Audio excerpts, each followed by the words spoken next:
Hey guys, it's Julian, and today I'm going to be showing you how to make cosmic techno like Sama. As usual, you can get the project file and samples and MIDI and presets, all of that stuff in this video is available in the description, and if you're a patron on my Patreon, check there, because it's already available.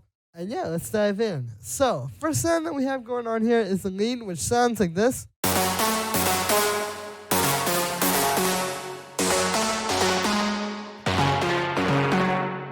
So here are the notes for this one. You can see what's happening here is it's playing actually a pretty simple pattern in F sharp minor. You can see we don't really have that many notes. What's happening is it's bouncing from F sharp up to F sharp there, and then we go A, which is the minor third, G sharp, which is the ninth. And then here, then after that, yeah, you can see it just goes to F sharp, and then we have C sharp, which is just the fifth of F sharp. And then we have this note here, which is F. So this note is kind of pivotal,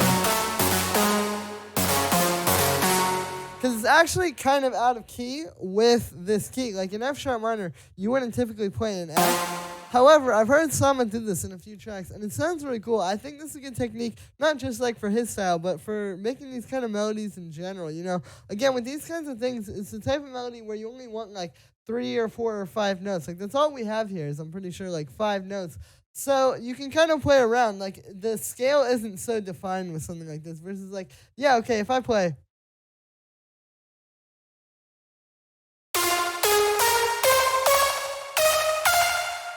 that's a very obvious F minor scale, right? So to go and add an E in there would sound kind of weird. But with this, because like I said, it's a little bit more loose just because there's less notes going on, you can play around with having that out of key note, and I think it sounds pretty cool. And then we resolve it there with that F sharp. So yeah, and then for the sound on this one, it's made using wavetable. What we have here is actually an instrument rack, and then I have 2 almost identical wavetable patches. We got this one and this one. And so as you can see, yeah, literally pretty much the same settings. We got the filter at the same place, same envelopes on everything inside of the matrix. The only difference here is that this first one is a saw wave, or 2 saw waves actually, because we have a saw wave, and then we have a saw wave an octave up from that. And then we have some white noise in the second one.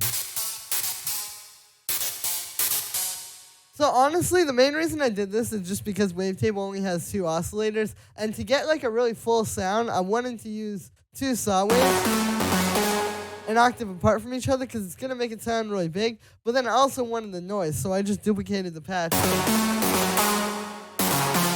See, it's a good case of like using this cool routing and stuff that you can do in Ableton so easily to do some interesting stuff. Like I said, like here we were essentially able to have wavetable but with 3 oscillators. The only other thing here is you can see I've got a bit of unison. I've got it on the noise setting, and then I've got the voices on 5 and the amount there. You can see it's on that on the second one as well. And yeah, so just kind of like, you know, giving it that big chorusy sound. After that, I have an EQ8. This is just kind of shaping the sound a bit. You can see it's cutting a little bit of this muddy stuff in the low mid-range and then boosting a bit of the higher mid-range. So here's without this. And then with it, you can hear it just kind of clears the sound out a little bit. Then after that, we have this low-pass filter. So this is just automating down. This is something like, you can hear what it's doing there. Typically, I would have something like this on the sound. Maybe it could be this low pass. Maybe it could be a band pass. Maybe it could be like anything. But I try to have at least something like this when you have these really repetitive lead lines. And then what you can do is just have it kind of like opening and closing, you know, over the course of the track. And it brings the sound to life. Now the sound isn't just so like straight, but it kind of like has some movement and some change to it. And then also you can see it plays off of other things, because on this choir thing here, you can see underneath it, we have a low pass filter on that. And that one is doing the opposite. That one's opening while this is closing. So it's like just kind of like using this to bring the focus in and out of this element, because you don't want this to be the main focus at all times. And like here, you know, it kind of becomes more of a background element when it's filtered like that. So yeah, that's what the low pass is doing. It's just a simple way to give it some movement and kind of bring it to life. After that, I have this echo and reverb. Here's without these.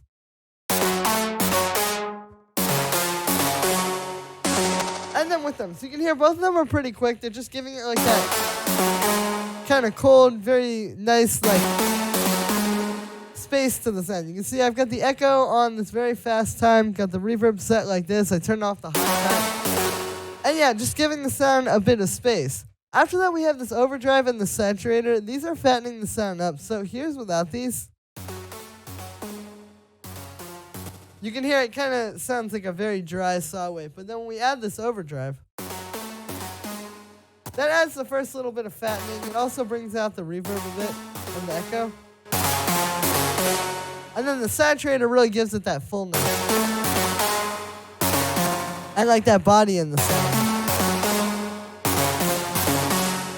So yeah, just got those up. You know, I like putting two of these together like this. Like, it's always better to do it, like, if you need to really, like, this lead needed to be really, really big. And I don't think we could have gotten that just with the saturator. Even if I push this saturator harder, I think it's still always better to do this with, like, two things like this versus just one if you, like, really need that extra power like this lead does.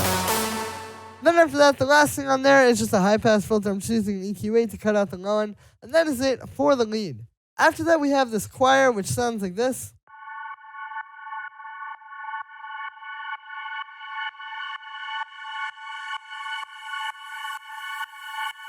This one is just like this long pad playing in the background. You can see the way I've done this is it's just this choir sample. And then for the chord here, what it's playing, it's actually just an F sharp minor chord. Like I said, we're in F sharp minor, so I just have this playing an F sharp minor chord, but what I've done is I've actually split it. So I took the F sharp and put it up an octave. So usually it would be there.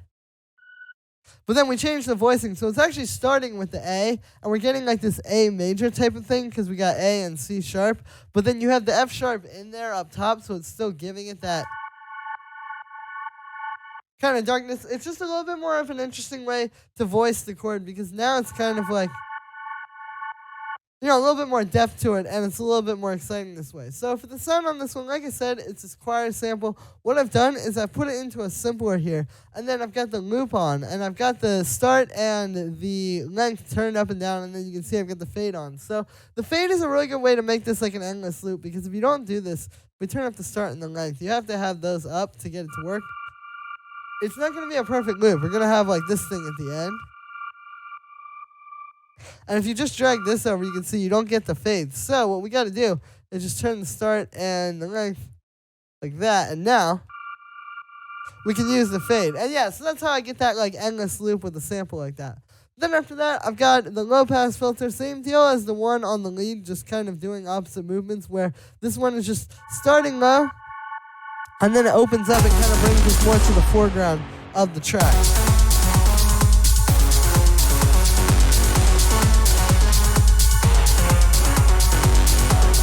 One thing I've learned with these kind of tracks is like it's a lot of stuff going on in the track just with the main elements, so you don't want to like overload it. You wouldn't want to have this pad and the lead playing at the same time, like right in your face. It's always better to do it this way, where you have them kind of like building in and out and let like one shine at a time, because again, like you don't want it to be overcrowded. It's just not really going to work with this style of techno if there's too much going on.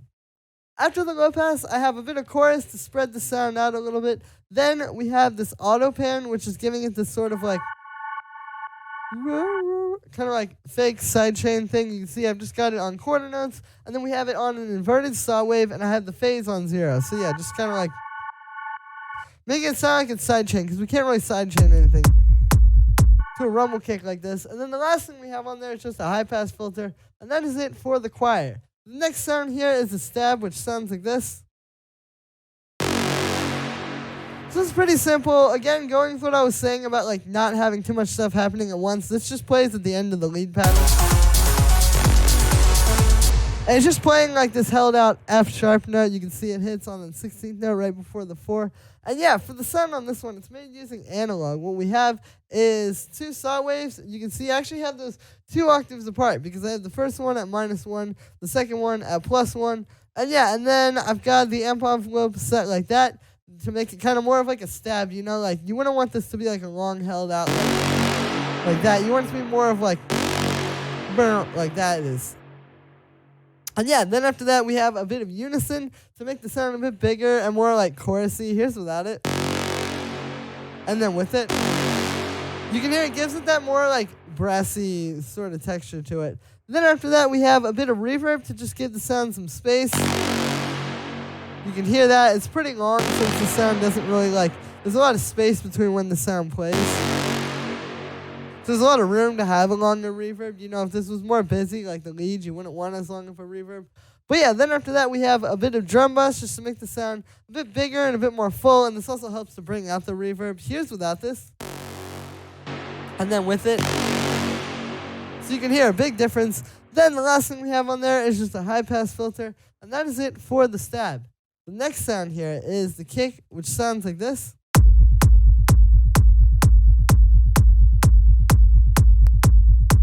So the way this is made is just by using this like pretty hard-hitting kick sample. Here's the original sample.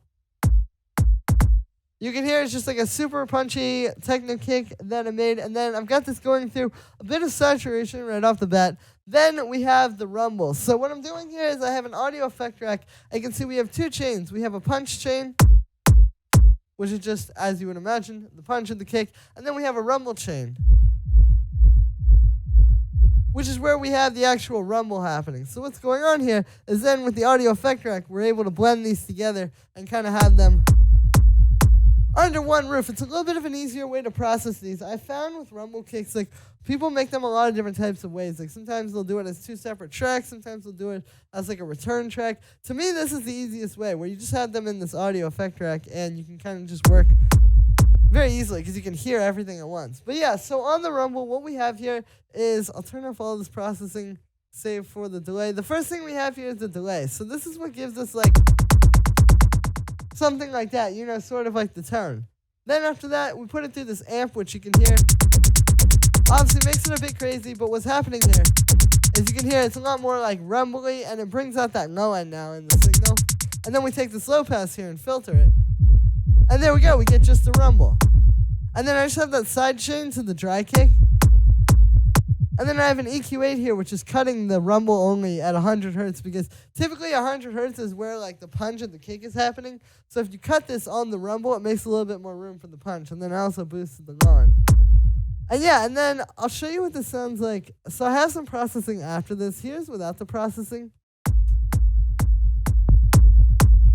And then with it. So you can hear why this is really important for making your sounds like very full and powerful. Like, without this stuff, it just doesn't really have that same fullness to it that you need. And the kick isn't really going to hit right, and the rumble isn't really going to be even with the kick either. Now, yeah, they kind of feel like they're all in the same place. So with this, yeah, just got the drum bus here. You can see it's on the medium setting. It's hitting pretty hard. I've got the transients turned up as well to really make this one punch through. Then after that, we just have an EQ8, which is just doing three things. It's boosting the mid-range, so giving it a bit more of like a punch boost there. Typically, that's where like the and the kick is happening. Then we're cutting some low mid-range here to cut out some mud. And then we have a low-end boost. So here's without the EQ8. And then with it. So you can hear how this is just sort of focusing the kick. And yeah, that is it for the kick. After that, we have the hi-hats, which all together sound like this. So the first one we've got here is this main hi-hat. This is made using two layers. We have this one, and then this one. So this one's kind of more like, and then this one has more of that like sort of thing to it. So we're just layering these two together to get the best of both. And really get the most like full sounding hi-hat. You know, with these hi-hats, I've learned making these tracks, like, you can't just use like a little, you really need like a big like kind of like full sound like this. Where like if we play this with the kick,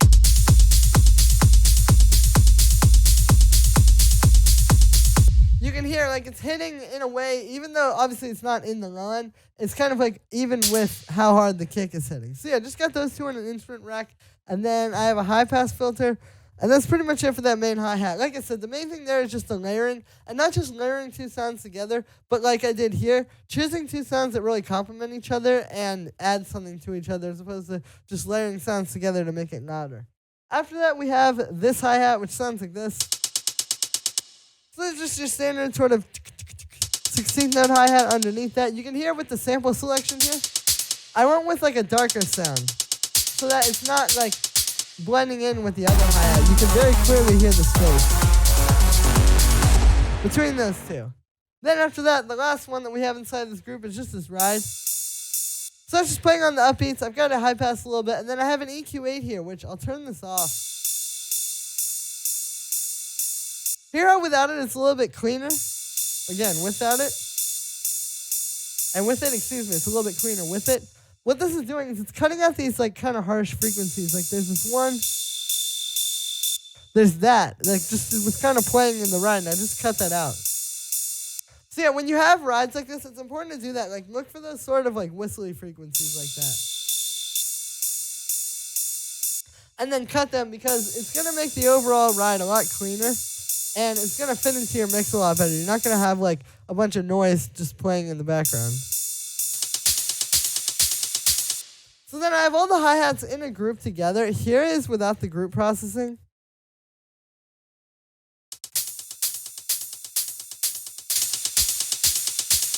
And then with it, so you can hear why we do this. I feel like without it, these hi-hats sound very one-dimensional. And to really give them that like power and fullness that you want to fit in with all these other really big sounds, you kind of need some processing like this. So the first thing here is this reverb. You can see I've actually got this pretty wet. I noticed when I was listening to a few Osama's tracks, and really like this style of techno in general, you can actually use quite a bit of reverb on the hi-hats because it gives them a lot of atmosphere, which I think is going to help them fit into the track. And you can hear like without this. And then with it, like I said, like it just fits in a little bit better with the space that's going on and sort of, again, the atmosphere that you're setting up in the track. After that, we have this drum bus, so that's pretty straightforward. Here's without it. And then with it, you can hear how it gives these hi-hats just a lot more fullness and makes them kind of a bit more punchy and makes them hit a bit harder. And also just kind of brings them all up to a more even space with each other. You know, it feels like the mix is more balanced now. And yeah, then the last thing we have on here is just an EQ8 cutting out the low end, because you can hear when I turned this off, there was quite a bit of low end in these hi-hats. And you know what happens? Samples will have that, you know, adding drum bus and stuff definitely does that. So it's just cutting it out at the end to make sure that, you know, we're not cutting too much. Like we still have some mid-range in that body and this range there. But we're not getting all that low, like, underneath it. And yeah, there it is. So that's me for this one, guys. I hope you enjoyed. As always, make sure to like this video as well as subscribe. And let me know what you think of this video in the comments. Like I said in the beginning, you can get the full project file and samples and MIDI and presets, all of that stuff from this video in the description. And if you're a patron on my Patreon, check there because it's already available. Thank you so much, guys, and I will see you tomorrow with another video.